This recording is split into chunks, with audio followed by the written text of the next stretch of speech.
What we're going to talk about this afternoon are how you make an intaglio printing plate. And for those of you that happen to catch my talk yesterday, I've put in a little review material so you can finally learn it, okay? So if you see a couple of the same slides, don't jump up and walk out. There's new stuff to follow, okay? Now what we're going to talk about is making intaglio plates. These are the type of printing plates that were used for most of the large size notes, and they predate the electrolytic plates, which is the way they make them today, and most of the small size notes were made using electrolytic plates. Only the first of the small size were made using this technology. So this is primarily a technology that's used for the large size notes. Okay, there's an engraver. He's actually engraving a die. This is a guy at the Bureau of Engraving and Printing. They have a special room that's got a lot of light coming in from the sunlight, so he can see really well. And all this work is very tedious and to scale. Here's my stamp engraver again, making a die. This is where the engraving work is done. Engravers engrave dies. And then what we're going to do is take the image that they've engraved on that die and transfer it to a plate, and we'll take several images to build a total plate. Okay, here's another fellow. They're showing him engraving a die, and what he's got is a metal tool that is sharp enough and hard enough to engrave onto soft steel. Okay, there's a typical die. You're looking at a photograph of the die, and that's what the engraver is seeing. It's all in reverse of what's going to be printed. There's, of course, a print from it, and there's the guy that engraved it, Louis Del Noce. This is a geometric lathe. This is a machine that's got a whole bunch of gears in it, and what they have is this thing drives a stylus that can cut an intricate design. They can set the gears and make an infinite number of designs with this machine, and that thing is used to make things like borders. And I'm going to show you how they do that today. And that's the type of work that geometric lathe turns out. What it's doing is it's cutting the black lines that are on this rosette. Okay, it's cutting the black lines. And what I'm showing you is a negative of what the die would look like, because the black lines are the ones that are being cut. Okay, printing plates were not engraved. They were composed using rolls lifted from dies. And this is a transfer roll. You can see the image of a freight train coming towards me on this transfer roll. And this is the side of the transfer roll, and they put a rod through there that they would hold it into place. And what they would do is they used the technology that was developed by Jacob Perkins, and what he invented was a method for transferring the images that were on the individual component dies to a printing plate.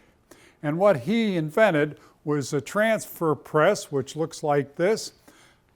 A roll is mounted on the press right there, and here's a master die, and what this guy is doing is he's picking up the image that has been engraved on this master die.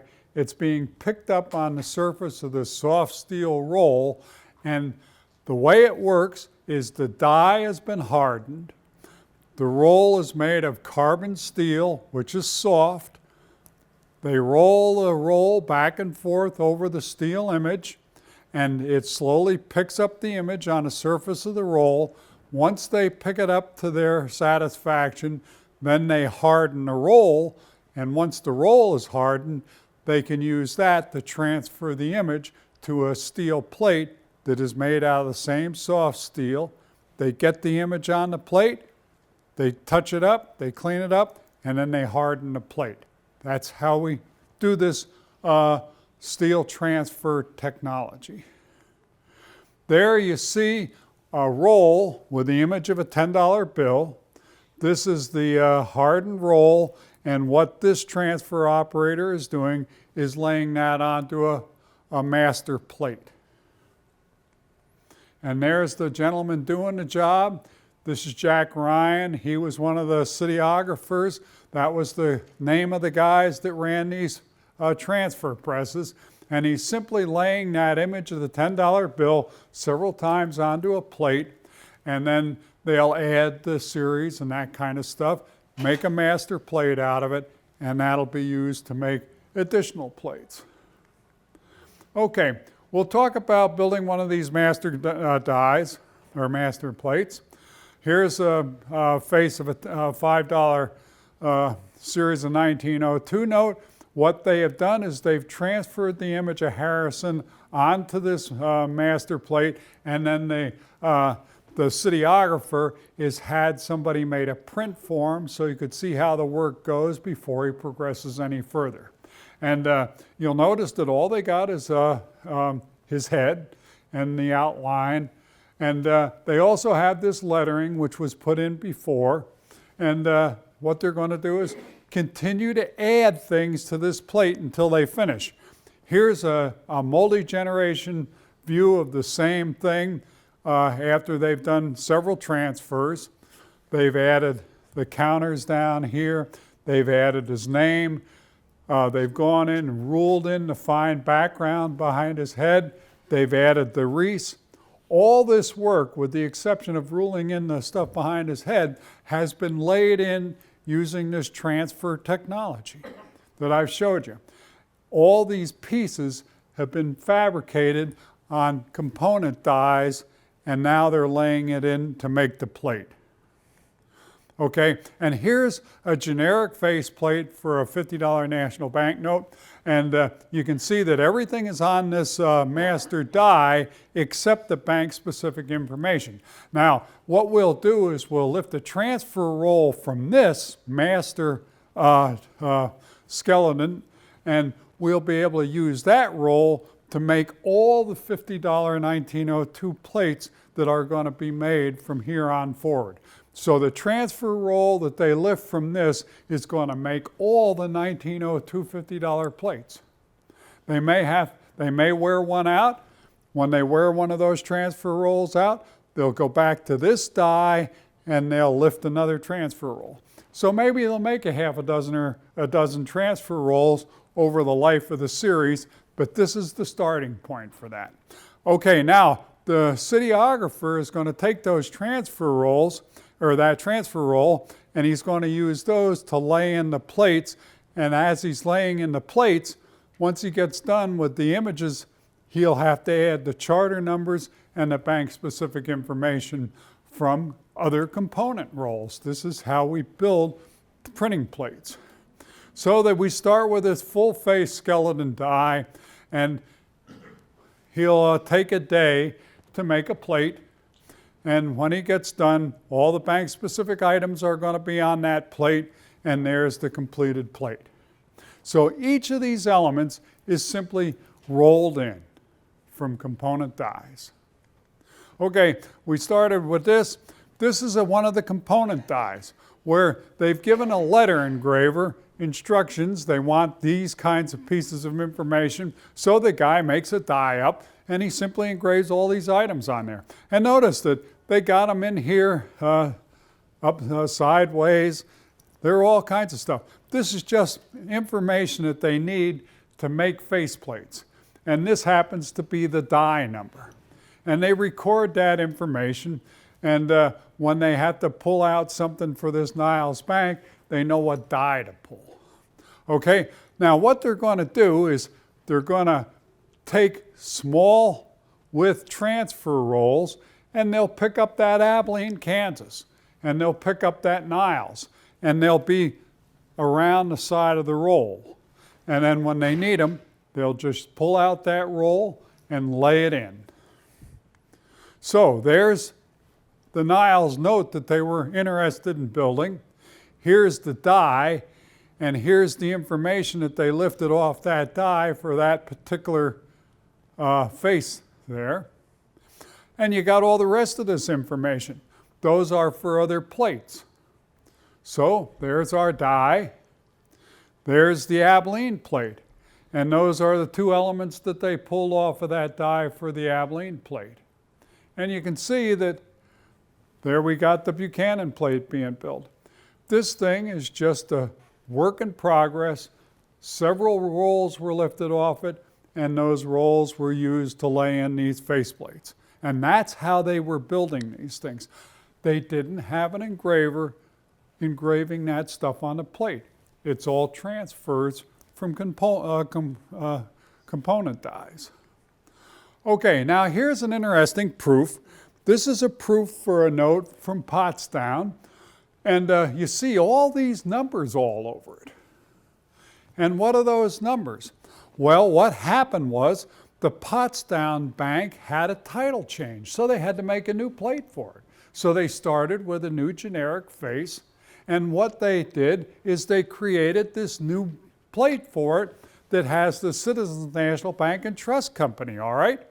And all these things are the component rolls that have each of the pieces of information that they want to put on a new plate. But you notice they didn't bother writing component rolls for this stuff here because it was going to be replaced with that. So this is the kind of interesting stuff we see when we go through the proofs. Remember that the proofs are working, and these are working documents inside the Bureau of Engraving and Printing, and the guy that's making this plate is using the old proof as a model, and he's simply identified what he's got to get off the shelf to build this plate. Okay, now we want to get to this idea of superposition because this is where things really start to get interesting. This is an engraving that was made on a geometric lathe, and what you're actually looking at is a negative of that engraving, and I'll show you how we make that. But at any rate, they have transferred the negative of the engraving onto a die, and now what they're going to do is build a counter by superimposing engravings of the $sign, and then lastly the 100. They'll simply superimpose those on top of that engraving that's already laid into the plate. Now what I want to point out to you at this point is that the information that we're superimposing is on a roll. And so the $sign that we're going to roll over this rosette is on the surface of a roll. I'll simply have the cityographer lay that roll onto the die that has the rosette, and he'll roll that image onto the die. That image is being rolled onto that die at over 2 tons per square inch force. It's going to obliterate everything under it and replace it with what's on the roll. And what's on the roll is the $sign. And after he gets that laid in, he'll go in and lay in the 100. And then they'll get an engraver to get this tail right for him. Okay? That's how they're going to do it, all right? So this is a very interesting, simple process. Now you might say, oh my God, we made a mistake and we didn't place it right. What do? Do we have to start all over? Well, let me tell you what they do. They take that nice die. You guys are all numismatists. Some of you are philatelists. What do you think's going on? These guys come along with their white gloves and handle the stuff. You know what they do? They take that die and they turn it over on an anvil, and they get a big hammer, and they get a punch, and they just start whacking on the back until they pound out the surface that they damaged, and then they just roll in a new image on that cleaned up surface. That's how they do the job. Yeah, it's really interesting. This stuff, we're talking about a factory operation here. We're not in the white glove medical business here. We're making steel plates, okay? So now we got the image. I showed you all that. We talked about laying those engravings on there. These are superimpositions of one on top of the other. This is my favorite. Here's a beautiful engraving of a bunch of lumbermen working on logs. This worked for one product that the American Banknote Company was turning out, but the next guy that bought the image wanted more guys on it. It looks a little empty. So what they did is they went out and made another die with a couple of other guys. They put them on a transfer roll and they rolled them in.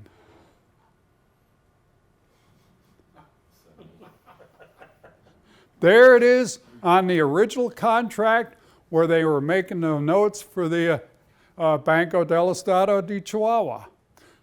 Does any of you know who got this money? This was money that was made for Pancho Villa. Yeah, that's where this stuff is historic. It never got used. Okay, so this stuff ended up south of the border. They printed up all these notes, ended up south of the border, and the American Banknote Company lost their shirt on the contract. And what they ultimately did is they started blowing these notes off, and what they did down in Mexico is they got them by the crate, and they put in advertising on the back of them and handed them out to tourists as they crossed the border. Go to so-and-so's liquor store or whatever.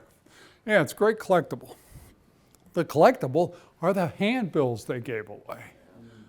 Okay, here's the same image on a stock certificate masthead where the guys were added. So both of those engravings ultimately got used on numismatic items. Okay, recycle the good stuff. What did I just show you? A nice recycling job.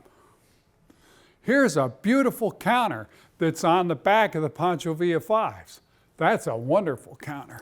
And of course the American Banknote Company is going to recycle that thing. And there it is on the back of this Chinese note. Notice that they superimposed it on a different rosette. And this happened all the time in a banknote company. And the important thing for you to know is that when you look at an engraving that's attributed to somebody, yeah, it might be attributed, but it's probably the attribution is probably to the last guy that worked on it. They probably stole part of the image from some other engraving. And they recycled the stuff as much as they could. Okay, here's a wonderful one. This fellow is given credit for that magnificent engraving. And this engraving, do any of you recognize this thing? This one on the back of the early $10 legal tender notes. And the thing that I like about this engraving is this particular guy here, the Smoking Turk. So keep your eye on the Smoking Turk, because he's going to be the subject of our next couple of examinations. Alonzo engraved, he's given credit for this engraving. This is King James Court, 1816, with John Roth introducing tobacco to the court in England, okay?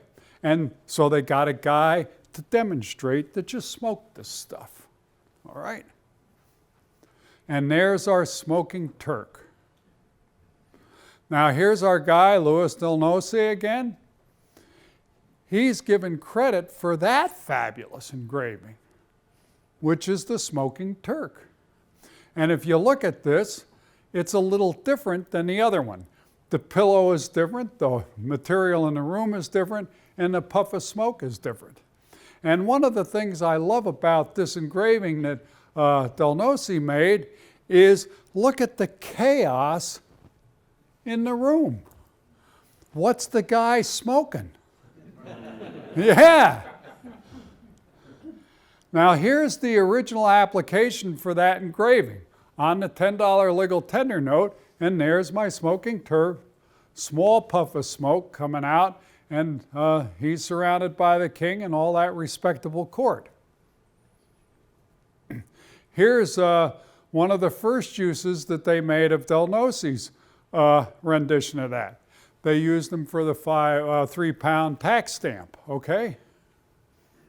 1871. But in 1891, they really did it right. This was the vignette that was used for prepared smoking opium. And all of a sudden it makes sense. Okay? Notice what we did. We took the smoking Turk and we stuck them on that those $10 legal tender notes. In that case, it was an Indian being used to introduce tobacco into the court in England. On this one, it's really a Chinese guy smoking opium. Did you know the difference? Of course not. One engraving served many purposes. Let's recycle the good stuff. And there he is. All they had to do to get him on the opium stamp was to get that puff of smoke right, get the redo the cushion a little bit, and make chaos in the background. Phenomenal engraving. Who did it? We don't really know. Was that Alonzo or was that Louis? Now what I did in this image is I superimposed the two images so that they're transparent, so you can see that that guy doesn't change at all. The only thing that changes is the puff of smoke in the background. Really slick stuff. Okay, now we can talk about something that's of interest to people that are real diehards in this game. We'll talk about reentered plates. What we find is we find notes and we find proofs, and when we look at them, they have a little star that's next to the plate letter. And everybody wondered what this star was until we finally got into the records and found out what they were. What the star means is that this was the Bureau's way of marking a plate to show that some design element on that plate was worn, and they took the worn plate and they rolled the image that was worn back into the plate. And the thing that was typically worn on a national banknote plate was the vignette. So what they've done is they've taken this New York plate and they've re-rolled Garfield's image back into it, and once they got done, they put a star on there, and they were able to use the plate for another 20,000 images. And then they might have to re-enter it again.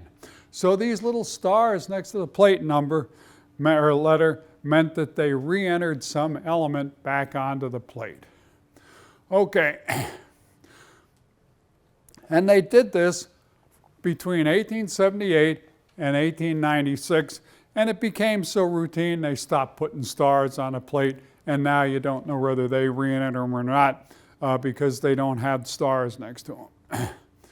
Okay, and the stars come in all kinds. You can get a typeset by denomination of these series, the 1875s and the 1882s, with the little star next to them. And then if you really get to be a diehard, you can collect varieties of stars. Because the stars were added ad hoc, sometimes they rolled a star in, but other times they just got an engraver to go in there and slap a star in there. And here the guys put a little 6-pointed star instead of a 5-pointed star. And here's an 8-pointed star. Yeah, those are just ad hoc thrown on there after they got the plate re-entered. What they did is they re-entered these vignettes. They're shallow and they wear more than everything else. Everything else is left as is. And there's a nice one. This is very clearly an ad hoc. And notice they only re-entered the vignettes on the 50s. They may not have touched 100. Can you see a star up? Yeah, there's one on there. Sometimes you just find one subject that's been fixed. And there they've re-entered that plate twice. Yeah, that's cool. It's the only one we ever found. And we know the dates for each of the re-entries because that's entered into the plate record. Okay, so that showed you a little bit. And look at that, a $20 gold bank note, and they re-entered that plate too when they converted it into an 1875. So we got a, this re-entry, it gives us a little curious thing. Okay, now let's take a look at some re-entries because this is a technology that they're using all the time to refurbish plates. And they re-entered small size note plates too. This technology is part of the regular operating procedure down at the Bureau of Engraving and Printing. Okay, here's a nice early $5 faceplate. They wore the plate. They had to re-enter it. This happens to have what are classified as variety 3 vignettes. It turns out they had 4 different pairs of rolls for these 2 vignettes, and they used them in pairs, but they didn't always keep track of what they were doing. So when they re-entered the vignettes on this plate, the variety 3 vignettes weren't available, so they grabbed what they had. And there's the new one. And what they did is they re-entered these vignettes and they used a different variety, and there are several places where you can see this. Notice that this thing has a nice hook on it. No hook up there. Notice that she's got an extra set of feathers compared to what she's got there. Notice the difference in the wave right there. There's a lot of variation. They simply re-entered this plate and used a different set of rolls to do the job, and they created a brand new variety for us. And so there you have it. But notice that in this particular case, they didn't put stars next to the B. It was outside the window when they were doing that. But at any rate, so now you're a real gung-ho banknote collector from Boston. Uh-oh, you got to get both varieties to be complete.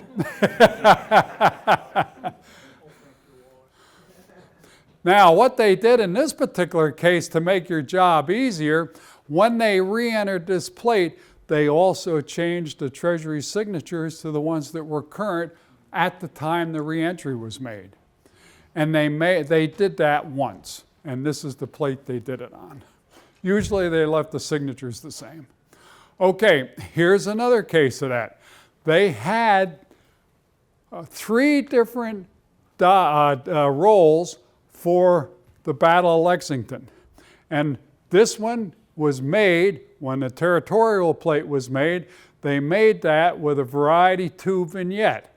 When they converted the plate into a state plate, the vignettes were worn, so they put new vignettes on it, and then they changed it to Wyoming from Wyoming Territory, and they updated the signatures and the plate date. Same plate, they just altered it into a state plate. But when they did it, like I say, they also fixed the vignettes because they were showing wear, and they put the variety 1s on the state plate. And the easiest place to see the varieties is down here in the corner.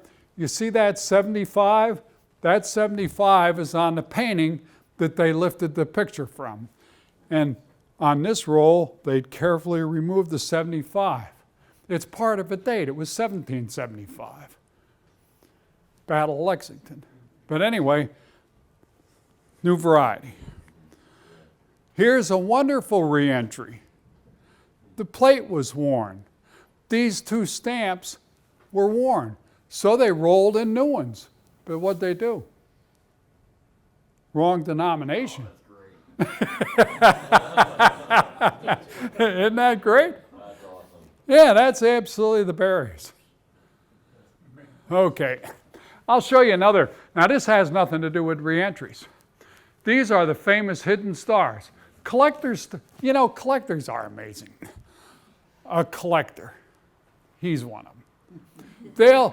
They'll crawl into bed with their notes. How many of you do that? Ooh, nobody admits to it. Everybody in this room has done that.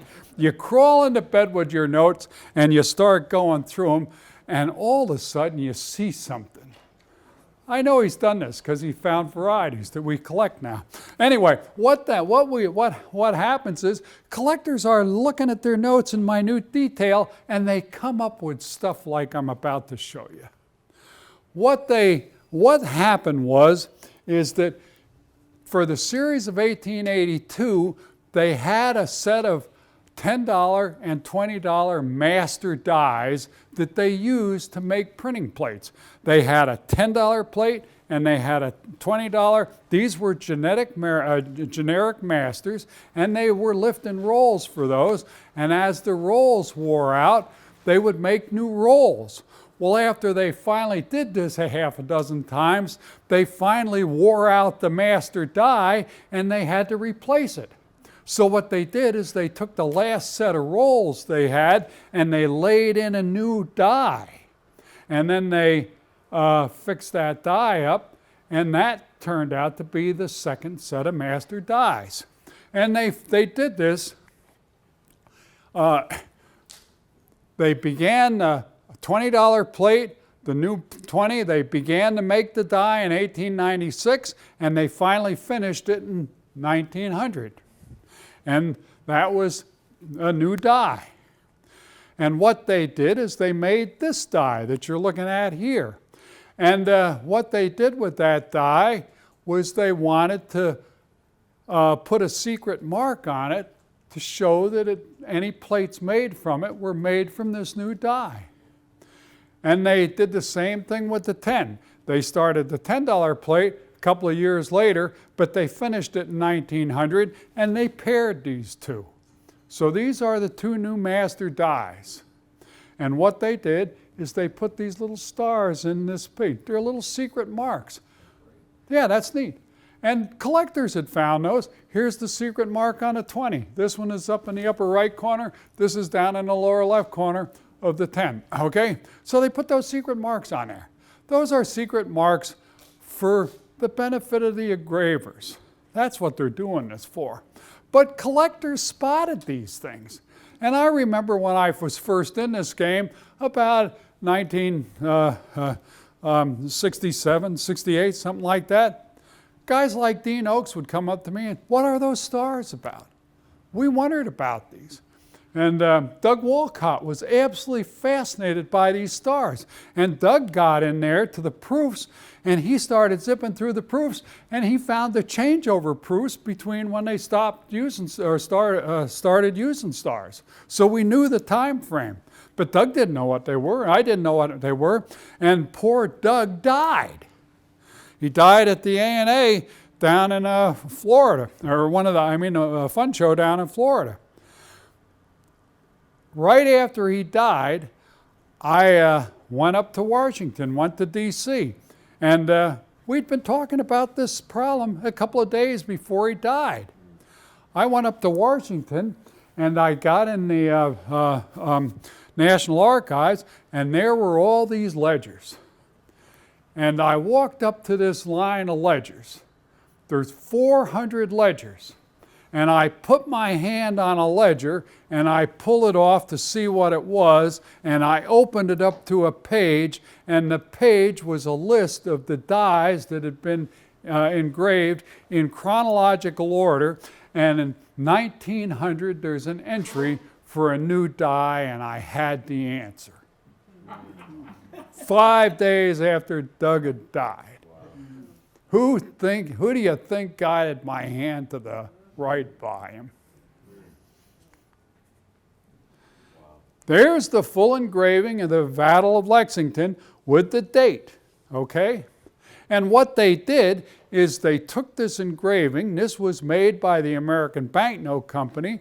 The American Banknote Company made rolls off of that. The BEP made rolls off it after they got their hands on it.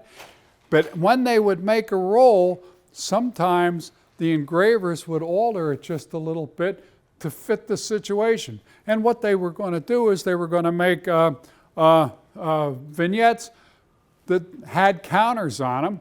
So the first thing they did is they fooled with that date. And here's what they did. The American Banknote Company got rid of the date because just having a 75 didn't make any sense to anything. The first BEP, they left the date completely unaltered from the original die. And then when they made the new die in 1900, the guy strengthened the date. Another secret mark to indicate the new die. So we got these three varieties of dies. And up here, Notice the branch comes up here and it has that kink and it goes under the two. That kink is blunt. They cut the thing off. And then this one is more natural. And then over here, there's a little white spot. That white spot gets brighter. And then they got rid of it, pretty much. Once you start looking at the differences, all of a sudden you can find these. And so all of these appear on notes. Okay, the very first plate that was made from that pair of dies was made for the First National Bank of Hudson, Wisconsin, and that plate was certified in April 14, 1900, after the two dies became available and they'd made rolls from them. So there it is. And there's our little star down there. Okay, so you kind of understand it. Okay, now, this is a really fascinating one. This is the actual proof for the note, the Farmers National Bank of Westchester, Pennsylvania. This is the actual proof of the printing plate that was used to make that plate. Well, what happened was they used to have a paper money show in Pennsylvania, and the BP offered to make a souvenir card for that show. So the BP has they have the roll. They have the roll, so they were going to mock up a replacement or mock up a plate and print this souvenir sheet. Now, what they didn't have was they didn't have the title block for the bank or the plate date or any of that stuff. And they didn't have the charter numbers. At least they didn't have any of that information. So what they did is they got hold of Colonel Lee in, what was his name? Anyway, guy in a Westchester coin club had a beautiful high-grade $10 Westchester note. And they were going to use that as a model. So he loaned that to Bob Louver. Louver took his $10 bill down to the BP. What they did is they pulled the master roll, the generic roll, they laid that onto a plate, and they printed a bunch of souvenir cards from that. Now they had to add the bank information. They didn't do that with roll transfer technology. What they did is they took a high-resolution photograph of Lee's, what is his name? Not Lee, Doc, anyway. Doc Nelson. Doc Nelson, yeah. They took a picture of Nelson's note and they lithographed the bank information where it was needed. So when you get the souvenir card, you can run your finger across it and the engraved stuff is rough and the bank information is smooth, and then you hit the rough again. Wow. So it's a neat counterfeit, right? But the BP couldn't even counterfeit it right. Why? Let's take a look. There's the souvenir card. This is lithographed. This is printed from the master die. The charter numbers are lithographed. They did a beautiful job. But what do you think they blew? The number? They used the new die and they got a star on their thing, and it's missing from the original. Bad counterfeit job. They missed a key diagnostic. Isn't that fun? Okay, now let's get back to how do you make a plate. We were talking about white line engraving. What I've got to do is talk to you about this, and this is really fascinating. This stuff here, it's fascinating to me.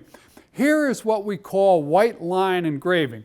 Notice that the engraving is printed in white. It's not printed. If you took the die would print the line and the space between would be white. But this is a negative. How do they do that? Now, why do they do it? Why would they do it? Why would you want the image to come out, the image of the engraving to come out white rather than black? Anti-counterfeiting. Any counterfeiter can engrave a line, but no counterfeiter can engrave those little polygons that are in there. See? So white line was one of the first anti-counterfeiting devices that was invented. And once they invented it, they used it for everything. Backgrounds for stamps, borders for notes, everything. And the question is, how did they do this? It's really a fabulous technology. Okay, here's white line engraving. The engraving is coming out white, and the background or the negative is what they're printing. And they use it for everything. There it is on the faces. It's all white line work. It's a negative of the engraving. Here's a wonderful example of it, my tax stamp again. Look at all the white line work that they've got in there. This is an actual engraving. See, the lines are black. These lines are all white. Blow up of it. Actual engraving, negative of the engraving. Okay, this is a positive print made from the rosette that was engraved on an engraving machine. You can see that the line's printed, and there's a negative of it. This is what we're after. This is the anti-counterfeiting. The counterfeiters can easily counterfeit that. They can engrave it, but they can't engrave that. So that's what they're going to use. How do we do it? We create a thing called a shell. Here's our shell. Let me see if I got this right now. Okay. What we do is we take a thin piece of steel and we engrave the image that we want on that piece of steel. And what we're going to do in this case is we're going to have that image engraved by one of those engraving machines. But at any rate, what we have is the intaglio image that we want to have a negative of that's engraved on the shell. The shell is thin. It's not a thick die. It's a real thin piece of steel, okay? So now these are the engraved lines, and notice that they're intaglio, which means that they're cut into the surface. We'll slather ink on that, press paper against it, and you'll get a perfect print of that, okay? This is the technology. Okay, now what we'll do is we'll take that shell and we'll remove all the steel that's adjacent to the engraving down to the depth of the engraving. So what I've done is I've taken a grinder and I've gotten rid of all that stuff that I don't want. Okay? Now that I've done that, what I end up is an image like this. This is a rosette that's been engraved by one of those machines, and you'll see that this surface next to it is all polished. That's because they've cut the surface away to the depth of the engraved lines there, right up to the edge of the vignette. Okay? So this is my shell. And if you look at it, you'll notice that this thing is curved. What they've done is they've ground off all the excess around the image, and then they've bent the shell.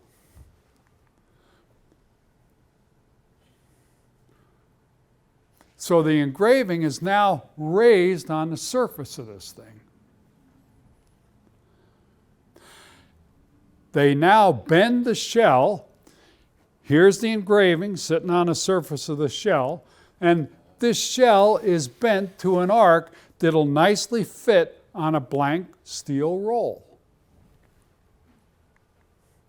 Now what we got is a blank steel roll with the shell next to it. I've got this thing flat because I didn't have the ability to curve my figure. But anyway, imagine that blank roll being huge, and this is the shell attached to it.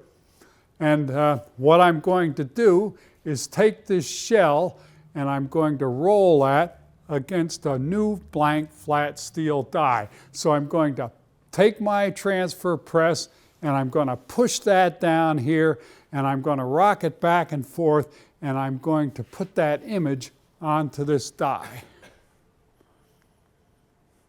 That's my hardened steel. This is my new soft steel die. I whack them together, and what do? I transfer the image on the shell to the new flat die. This is a positive. What have I got down here? I got a negative. And I pull the transfer roll away, and there's the negative image on my new flat die. What am I going to do with that? Make a new transfer roll from that, and the transfer roll carries a negative of the original engraving. Is this slick or is this slick? This is the way they were beating the counterfeiters. That's that image. And there's the negative, and that's what I want. That's white line work. That's how they did it. And here's the die. This is the rosette that's been cut on a geometric lathe. All those lines are cut in. They haven't removed the excess material from around it. I'm reviewing it for you. This is an Intaglio rosette that's cut by a geometric lathe. Here what they've done is they've coated the rosette with a tar, but they put the tar only up to the edge of the rosette, and then they drop this thing in a vat of acid and let the acid etch away the material around it until it etched down to the right depth. Then they'll come in and polish that, and that'll be the finished thing. And here you've got it. It's been cut away on the back, and this is the image that's been lifted from it. Notice that the lines are now standing in relief. Can you see that? Those lines are in relief. And that's going to be the new die. They'll take a roll of that, and they've got the negative. So I've got all the steps in it for you here. And here's what you can create from those things. That's the back of one of our early gold notes, the Persian rug. Okay, how do we get this repeated image? What we do is we make a rosette, and then we make the negative of the rosette. So what I've got now is I've got the negative that I wanted on my new steel die, and what I'm going to do is I'm going to cut all this junk away except the stuff that's outlined in that rectangle. I'm just going to cut it away with a saw. And then I'm going to lift that rectangle off of what's left. So I get that, okay? And then I'm just going to hook those together. And now I got the borders that you see on your bills. See where they're joined?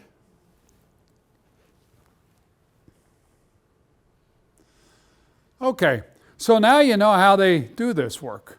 You know how they make the plates, you know how they make the borders, and how they make these negative images. Now what you got to see is all the wonderful mistakes they make, because that's the way we are. We collectors like to find somebody else's mistakes and pay a lot of money for it, because we're idiots. Okay, there's a real classic. This was one that was found by my buddy Bob Kvetter Sr. We were going through the proofs at the Smithsonian, and Bob was interested in these things, and he was going through the proofs like this. I mean, it was fast, because there's 53,000 of them, and he wanted to see a few that day. And he's going like this, and all of a sudden, whoa! He just stopped like a machine that you shut off. And I'm sitting over here about 4 feet away. Well, I know Bob. What the hell's going on? And I looked over there, and he said, whoa, look at this. Well, he's a guy that used to do a lot of editing. What he noticed was they had left the off the 20. How did he see it? It's a miracle. But anyway, yeah, he saw that. That's fantastic. And nobody ever caught it. They printed notes from it. And then when that was done by the American Banknote Company, And then when they made a series of 1875 plate, they caught it and they fixed it. That's how many sheets were printed. They printed 14,100 sheets of original series with the mistake, and then they printed another 200 sheets of 1875s. And that was the end of it. They never did catch that one. Some of them they caught. Here's another one. The First National Bank, Carlinville. Well, no of. That was a mistake. They just left it off. That's what it's supposed to be. They never fixed it. Here's one of our favorites. Look at what they did here. Yeah, they rolled in the same signature on both sides. But they only did it on a $20 subject. You got 3 10s and a 20, and the 20 is the only one that has the mistake. And they printed notes from this thing. And after they printed the notes from that thing, they got over the comptroller's office, and after they were issuing them for a couple of years, somebody finally noticed the mistake, and they sent a letter back to the BEP to go fix the plate, but they kept issuing the errors until they used them up. And one of those turned up.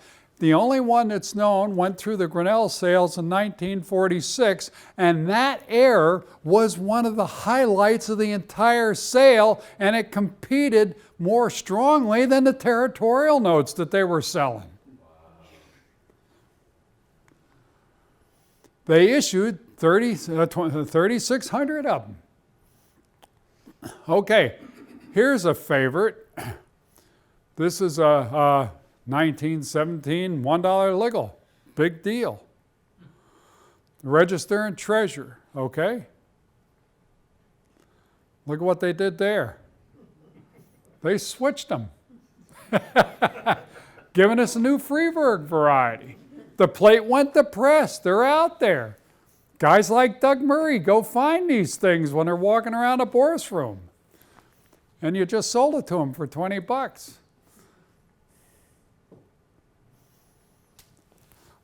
This was one I found one day. I'm real proud of this thing. Some of you have seen this before. Take a look. If you don't know what this is, take a look at it and see what you got. If you find it, I'll buy you dinner. You've had long enough. I got it. You got it? Yeah, the bottom left charter number, the numbers flipped over. That's 9 instead of 6. 2339, 2336. What happened here? The cityographer has a roll. The engraver made about 10 charter numbers in consecutive order. They lifted them all up on the diameter of the roll, and all the cityographer had to do is dial in the right number and lay it in. And what he did is he laid in the wrong number in that corner as he was building a plate. And they found it.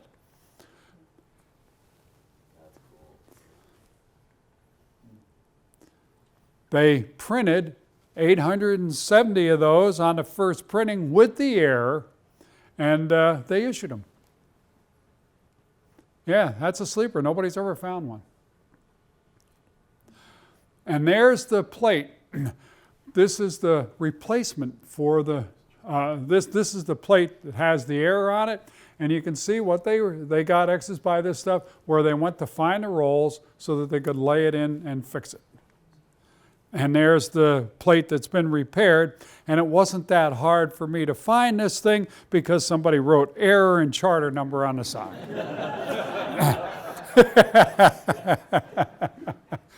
Here's one that we found just a little while ago. This one is absolutely fantastic. I've been working with Doug Murray on a series of 1899 $1, and what he sent me was a list where we had 2 proofs from this plate. Well, when you got 2 proofs from the same plate, you know something was the matter. They either changed the signatures or there's a problem. So I was looking it up. I was looking for signature changes. And what we found on this thing, this is the bottom note on a 4-subject plate. It's the D position. And look at what happened. the cityographer rolled in a C for the plate position up here. How fabulous is that? And of course, it wasn't hard to find once I got into the proofs, because look what they did. The director of the BP had certified the plate. One of his guys noticed that it was bad, and they had to scribble out the certification. And they fixed it, and the plate went to press. Unfortunately, they fixed it after they fixed the plate. That was the mistake he made. And there's the fixed plate. And we know who made the mistake, because the cityographer had to put his initials on the plate, and it was Charles A. Hall. And he probably would have gotten a letter of reprimand for that. Here's a jewel. Look at this Finley. See it over here? They circle it for you. What happened was the cityographer was putting his charter numbers on the border, right? And what happened? One of his buddies went by and goosed him. And he rolled in an extra one. That's what happened. And there it is. Now, the stamp collectors go absolutely nuts with these error transfers, and they used to pay a lot of money if they would double a line. They don't have anything of that quality except those 5-cent stamps I was showing you. But look at that. What a fabulous error. That happens to be a red seal plate. And they fixed it. And we don't know. Here's one of the greatest errors that took me a while to decipher. It didn't take a lot of horsepower to discover this thing, because this was the proof that we found when we were going through them. Somebody really did a number pointing this out. Look at what it is. It's cashier spelled C-A-S-I-H-E-R.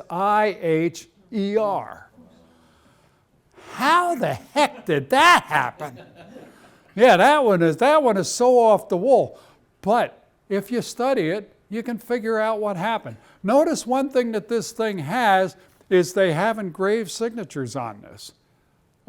They had to add those to the plate, and the bankers paid a little extra money to get their signatures on the plate rather than have to sign them. So anyway, they had to add the signatures to the plate. That was the last step of making the plate. Let's take a look at this thing. There it is. Those two letters got reversed. Now take a close look at that and see what looks a little queer. Look at the crossbar on the H. It's upside down. That H is upside down, isn't it? Yeah, that's what it should have been, but this is what you got. Now, how did they do that? Okay, let me tell you what you can deduce from this thing. What they did is they had the generic die. The generic roll was used to lay in this plate. The generic roll had cashier on it, spelled right, obviously. Okay? So they got that right the first time when they were making the plate. But then what they had to do is they had to add the signatures. And they got them on another roll. All right? So the cityographer is rolling in Thompson's signature. And when he gets over to the cashier, he nicks the I and the H. And he's got to go back and fix it. So what he's got to do is go out to the rolls and find the cashier roll, because they got a cashier roll, because once in a while they got to re-enter cashier, all right? So he gets the cashier roll, and what he does is he mounts it on a transfer press, and he's going to roll in the I and the H. But what did he do? He put the transfer roll in backwards, and he lined up the I on the H, and he rolled in IH. A perfect example of, if it can happen, it will. I think this is absolutely the greatest one I ever saw. I don't know if it got out. Okay, Read me the title on this thing. Fast. What's the title on this thing? Ah, you don't get it.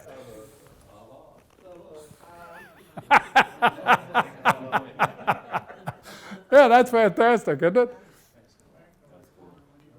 That's absolutely fantastic. They fixed it. They found it. They fixed it. But not before they printed 1,000 sheets and issued them. Yeah. So the deal is on that one, we got 4,000 sheets of those things were issued. 1,000 sheets of those were issued, 4,000 notes, 16% of the supply that went out for that bank, they went out and they are out there and they got circulated. And so far, none have turned up. But there is probably one of them out there. Good hunting. Okay, now, as I was saying, one of the things they did is they adopted a practice where they put the cityographer's initials on printing plates so we could tell who made the mistakes, okay? And this happens to be Samuel D.B. I'll get his name up here in a second. This is the cityographer, and who was SDB? He was the same guy that laid in the border for that stamp. Now, the deal is he's one of the most famous guys we've got. That's Samuel de Binder, okay? And, but the deal is Samuel de Binder's initials are on the sheet, but he wasn't the guy that made the mistake. Who made the mistake? The printer. But at least we have all this connected up. But did you notice what we had here? This is important. He was making currency plates. He was making stamp plates. He was making bond plates. He was making any plates he had to make.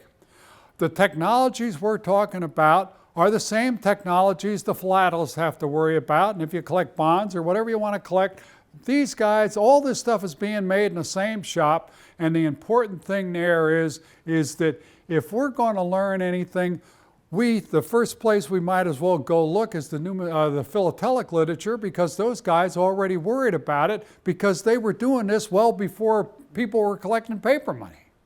And those guys are really anal. And they really get into this stuff. And so the philatelic literature is filled with this process stuff. Now that we've gotten up to speed, we've passed them because we got to the proofs before they did. And we got to the ledgers before they did. So now it's their turn to start learning from us. There is a bit of a problem there. Philately is dying, and those guys are dying off, and there aren't very many of them left.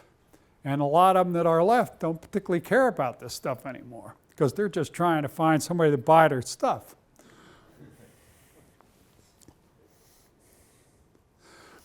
To err is human, to forgive, to bind, to find is wealth.